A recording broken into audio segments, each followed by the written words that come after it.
In 2020, scientists detected something impossible in Venus's atmosphere, a gas that, on Earth, only living bacteria produce. And if those organisms are really there, they would have evolved in conditions so extreme, so utterly nightmarish, that everything we thought we knew about life would be fundamentally wrong. Venus, the second planet from the Sun. We've always called it Earth's sister, similar size, similar gravity. But the nickname masks a horrifying truth. The surface temperature reaches 465 degrees Celsius. That's hot enough to melt lead. The atmospheric pressure is 92 times stronger than Earth's oceans at their deepest trenches. Sulfuric acid clouds thick enough to block out the sky. A runaway greenhouse effect so severe that even our most pessimistic climate models look tame in comparison. For decades, scientists dismissed Venus as a dead world, completely, utterly sterile. Every space probe sent to Venus has failed within hours. The robots melted, the instruments fried. Venus consumed them all. Then, in September 2020, that certainty shattered. Cardiff University astronomer Jane Greaves published findings that would rewrite our understanding of life itself. Using data from the James Clerk Maxwell Telescope in Hawaii, her team detected phosphine, a chemical compound consisting of phosphorus and hydrogen, in Venus's upper atmosphere. The discovery was published in Nature Astronomy, and it triggered a firestorm in the scientific community. Why? Because on Earth, phosphine doesn't occur naturally, not in our atmosphere, not in our oceans.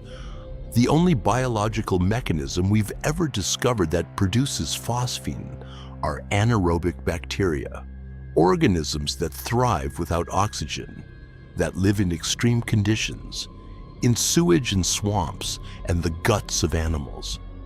If phosphine is really in Venus's atmosphere, it shouldn't be there, unless something alive is making it.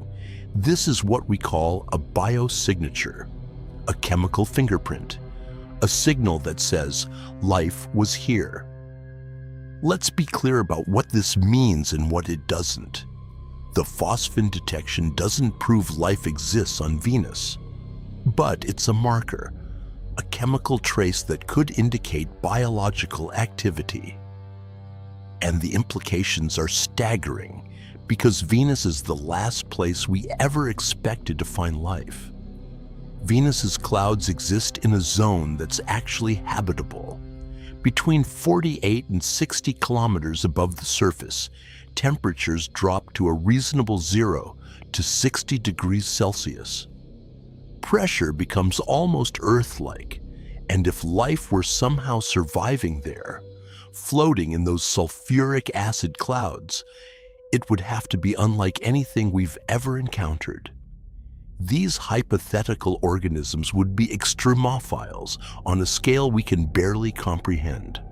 On Earth, extremophiles are bacteria that survive in boiling hot springs, reaching 121 degrees Celsius. They thrive in frozen Antarctic ice at minus 40 degrees. They live in radioactive nuclear waste. They've taught us that life's boundaries are far broader than we ever imagined.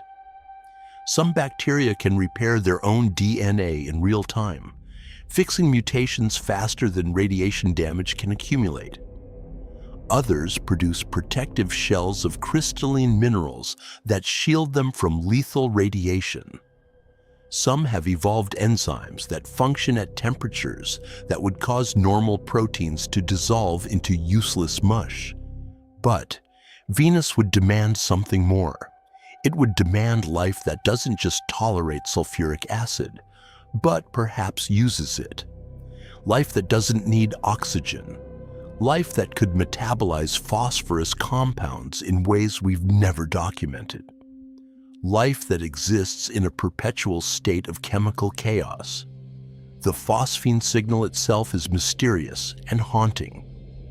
Greaves's team detected approximately 20 parts per billion of phosphine in Venus's clouds. On Earth, we produce roughly 40,000 tons of phosphine annually, nearly all of it industrial. The phosphine they found on Venus would have to be produced by a biological mechanism, or it would have dissipated within roughly 1,000 years due to atmospheric chemistry. 1,000 years. That's nothing on planetary timescales. That's a blink. But here's where the debate intensifies and where the mystery deepens. In 2021, other researchers questioned the data.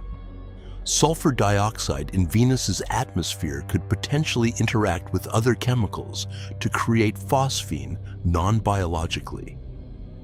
The debate became heated. Greaves defended her findings fiercely. Other teams reanalyzed the data using different models and arrived at conflicting conclusions. Some found the signal held up. Others said it was statistically marginal.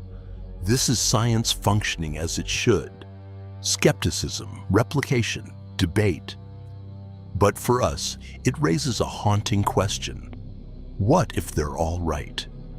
What if life on Venus is so fundamentally alien that our current chemical models can't even explain it? The conditions on Venus aren't just harsh. They're actively hostile to everything we understand about chemistry and biology. Sulfuric acid is a corrosive agent that breaks down almost everything it touches. The pressure would crush conventional cells. The heat would denature proteins in an instant, yet extremophiles have shown us that life is terrifyingly adaptable. Life finds a way. Life is more resilient, more creative, more bizarre than we ever anticipated. Imagine a creature, if we can even call it that, adapted specifically for Venus's sulfuric clouds. It wouldn't have cells as we understand them. The membrane would have to be something radically different, perhaps silicon-based compounds or complex lipids we haven't yet synthesized. It would generate energy not through respiration or photosynthesis, but through chemosynthesis, metabolizing sulfur compounds directly. These organisms might be distributed throughout the clouds, drifting like some massive distributed nervous system. They might communicate through chemical signals we've never detected. They might reproduce on timescales we can't measure. They might be so fundamentally alien that if we discovered one and brought it to Earth, we wouldn't even recognize it as alive. And if they exist in staggering numbers. The volume of Venus's habitable cloud layer is comparable to all of Earth's oceans combined, an entire biosphere floating in acid. Consider this carefully. Life on Earth originated in extremophile environments. The earliest organisms we know of emerged not in placid seas, but in hot springs around hydrothermal vents, in environments saturated with toxic minerals, in absolute darkness, under relentless chemical bombardment.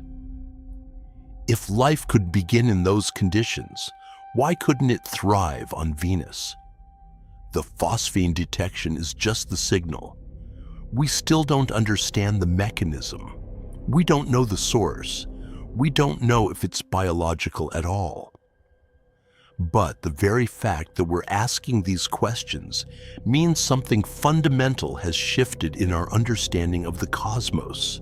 Venus isn't dead. It's just incomprehensible. NASA and international space agencies aren't ignoring this anymore. Multiple missions are being planned to study Venus's atmosphere in unprecedented detail.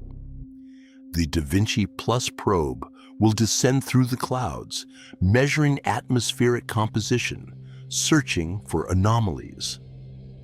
The Venus Life Finder mission, yes, that's actually being discussed, would specifically hunt for signs of microbial life in the upper atmosphere. if they find phosphine again, if they detect other chemical signatures, if they measure patterns that suggest something beyond random chemistry, beyond sulfur reactions and acid evaporation, then we'll have our answer. And the universe will be proven far stranger, far more populated with the unimaginable than we ever dared to believe. The clouds of Venus might not be empty. They might be teeming with life. Ancient, alien, utterly inhuman life. Life that evolved to thrive where nothing should exist. Life that turns our textbooks upside down. And we might finally meet it. The question isn't whether life can exist on Venus. After 2020, we know the answer could be yes. The real question is, what kind of life are we brave enough to discover?